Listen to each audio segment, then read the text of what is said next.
merci de votre présence ce matin. Deux questions s'imposent à nous donc aujourd'hui.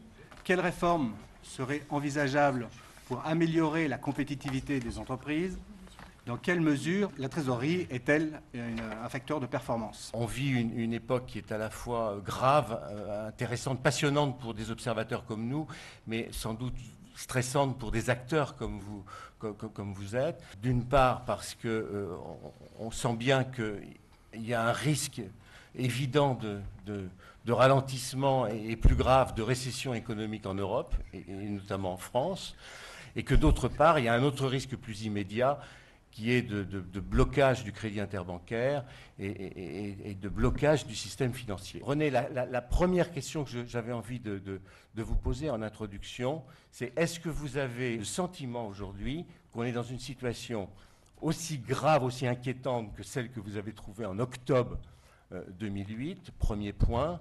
Et deuxième point, est-ce que vous avez le sentiment que les entreprises françaises sont déjà aujourd'hui dans une situation compliquée et difficile pour les 6 prochains mois?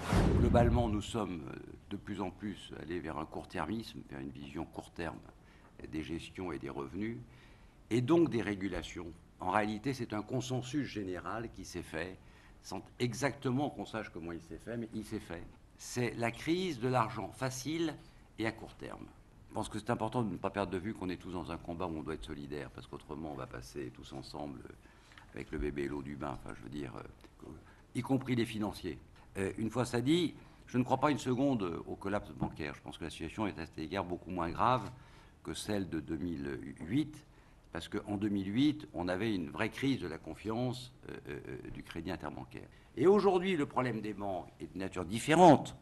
Je ne dis pas qu'il ne prendra pas une nouvelle forme dans 6 mois, parce que nous y sommes pour quelque temps, là, quand même. Il ne faut pas penser qu'on va s'en sortir demain matin.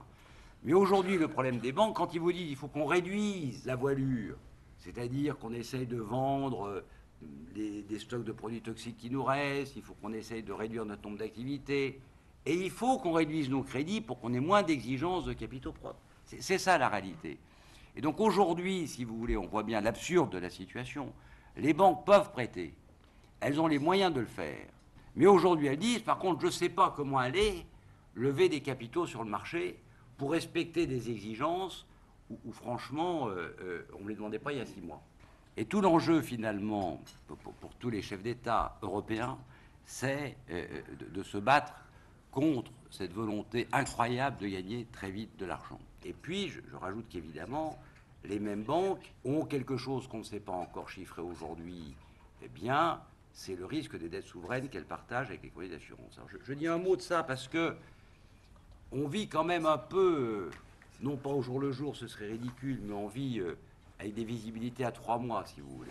On a eu droit à une analyse d'une grande honnêteté de la part de René Ricol sur la situation économique française, sur son analyse historique, ses défauts, et puis sur des propositions et sur une vision long-termiste de l'économie.